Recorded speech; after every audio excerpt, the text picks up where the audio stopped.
বংকুক express চ্যানেলে সকলকে স্বাগত। প্রতিদিনের মতোই আজকে আবারও একটি নতুন রেসিপি নিয়ে আপনাদের সামনে চলে এলাম।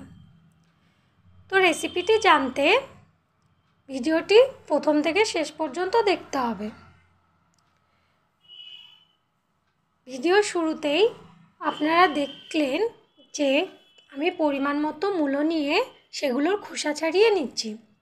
শীতকাল ফুলকপি বাঁধাকপির মতো মূলোও কিন্তু একটা কমন সবজি, তবে এই মূলো কিন্তু খেতে সকলে পছন্দ করেন না। তাই রেসিপিটা হচ্ছে তাদের জন্য যারা মূলো একদমই খেতে পছন্দ করেন না। এইভাবে বানিয়ে খাওয়ালে বা খেলে আপনাদের মূলো খাওয়ার যে অপছন্দটা সেটা কিন্তু পছন্দে পরিবর্তিত হতে পারে। তো রেসিপিটা অবশ্যই দেখার অনুরোধ রইল।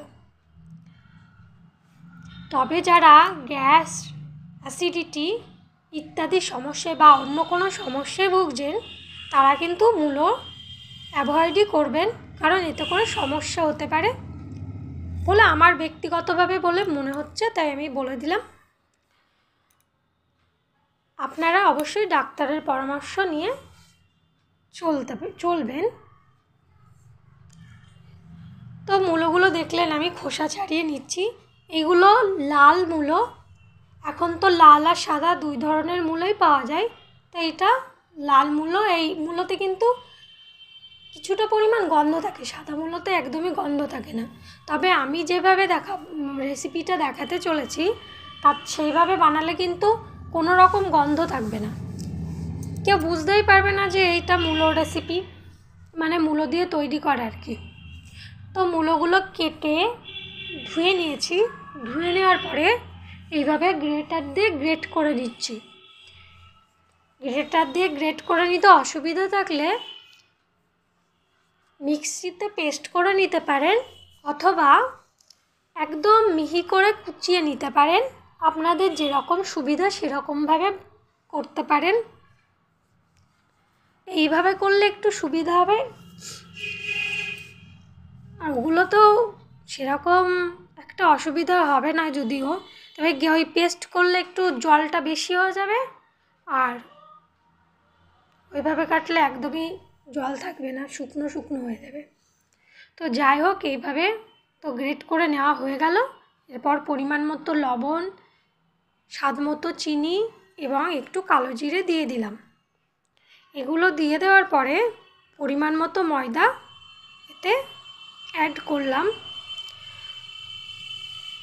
যে এই রেসিপিটা যেটা আমি বানাতে চলেছি এখানে কিন্তু একদম জল ব্যবহার করা যাবে না।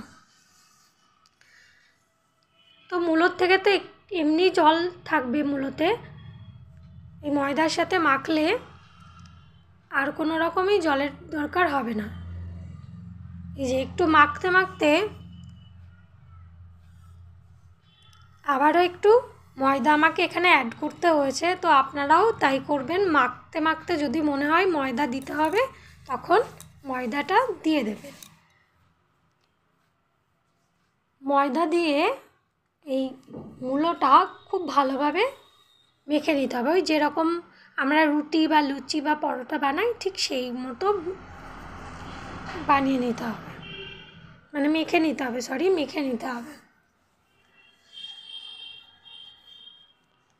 তো যত ভালো করে মাখবেন তত সুন্দর হবে। তো আটা মাখা আমার কমপ্লিট। এরপর লেচি করে নিলাম। এখানে মোট আমার 8টা লেচি হয়েছিল।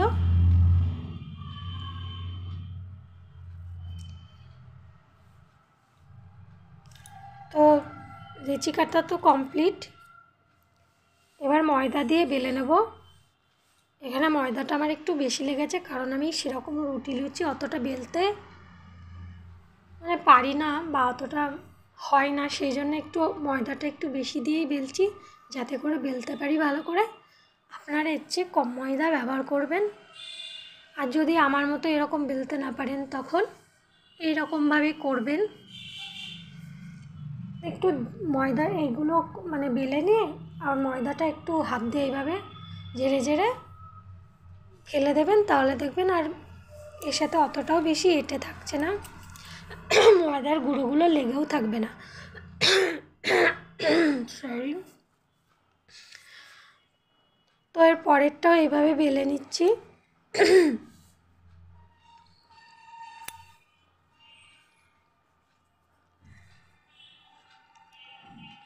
বললামই এখানে মোট 8টা লেচি তৈরি হয়েছে।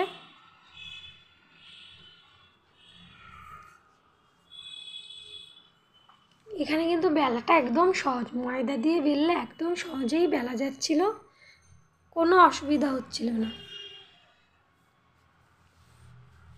বলতে পারেন একদম একটা সহজ রেসিপি।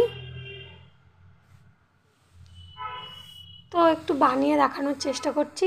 আমি জানি আপনারা সকলেই জানেন, তবু একবার আমি নিজের বানানো দেখাচ্ছি যাতে করে সবাই এইভাবে বানিয়ে নিতে পারেন। তো এবার কড়াই গরম করে তাতে তেল দিয়ে দিচ্ছি। এখানে আপনারা রুটি ভাজার যে তাওয়া সেটাতে করে কিন্তু ভাজতে পারেন, আমি কড়াইতেই ভেজে নিচ্ছি। এটা আপনারা বেশি তেল দিয়েও ভেজে নিতে পারেন, আবার একদম অল্প তেল দিয়ে ননস্টিকে যদি করেন তাহলে একদমই মানে একটুখানি তেল ব্রাশ করে ভেজে নেবেন। আর যারা কড়াই আমার মতো এরকম ভাবছেন মানে এরকম করে ভাজবেন, তারা এই আমার মতো তেল মানে এইটুকু তেল ব্যবহার করতে পারেন, বা তার চেয়ে বেশি বা কমও ব্যবহার করতে পারেন। মোট কথা একটুখানি তেলে ভেজে নিতে হবে, কারণ যেহেতু মূলোটা আমি একদমই কাঁচা অবস্থায় ব্যবহার করেছি সেই জন্য। তো ভালো করে এইভাবে এপিট ওপিট করে ভেজে নিতে হবে। একটু লালচে ধরনের যখনই হয়ে যাবে তখনই বুঝবেন যে এটা রেডি হয়ে গেছে।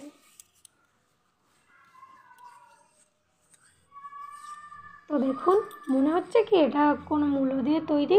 খাওয়ার সময় কিন্তু একদমই মনে হবে না যেটা মূলোর দিয়ে তৈরি, শুধুই খেয়ে নেওয়া যাবে, এর সাথে আর কিচ্ছু লাগবে না।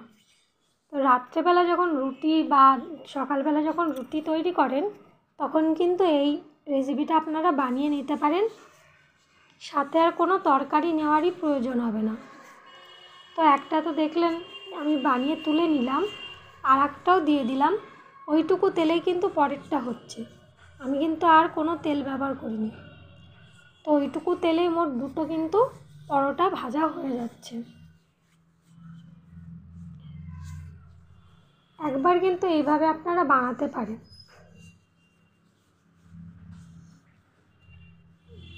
সত্যিই খুব সুন্দর লাগে খেতে। যদি আপনারা নিরামিষভাবে না বানাতে চান তাহলে এর মধ্যে একটু পেঁয়াজ কুচি আর একটু রসুন কুচিটা খুবই সামান্য পরিমাণে, আর পেঁয়াজ কুচিটা মোটামুটি পরিমাণ মতো ব্যবহার করতে পারেন, খুবই ভালো লাগবে কিন্তু খেতে। যাই হোক, দুটো পরোটা কিন্তু আমার ভাজা হয়ে গেল। ওই তেলেই কিন্তু পুরো পরোটাটা চলছে। যদি একটু পরে মানে দরকার হয় তখন মাঝে মাঝে একটু তেল অ্যাড করে দেবেন।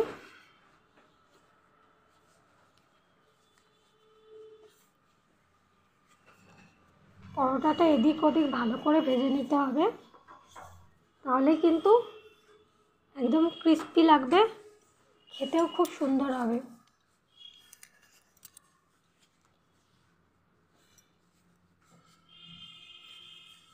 এই পরোটাগুলো কিন্তু খুব একটা ফুলবে না, কারণ এতে মূলোর গ্রেট করে দেওয়া আছে, তো সেই জন্য এগুলো ফুলবে না, কিন্তু খেতে কিন্তু খুব সুন্দর হবে।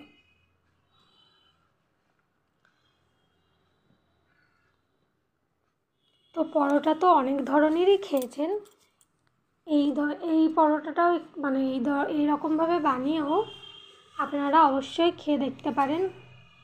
তো পরোটা ভাজা তো আমার রেডি হয়ে গেছে।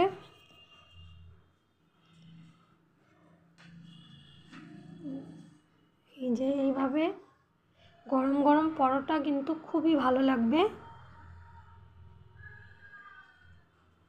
পরোটাগুলো কিন্তু খুবই সফট হয়েছে।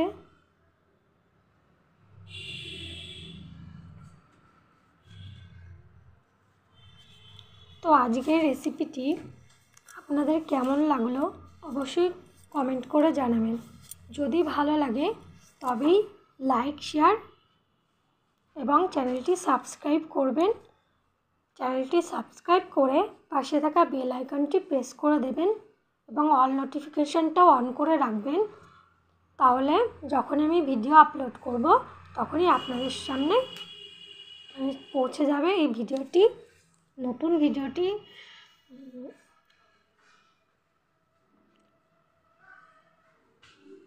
তো মূলোর এই রেসিপিটা একদিন বানিয়ে তার ফিডব্যাকটা অবশ্যই জানাতে পারেন।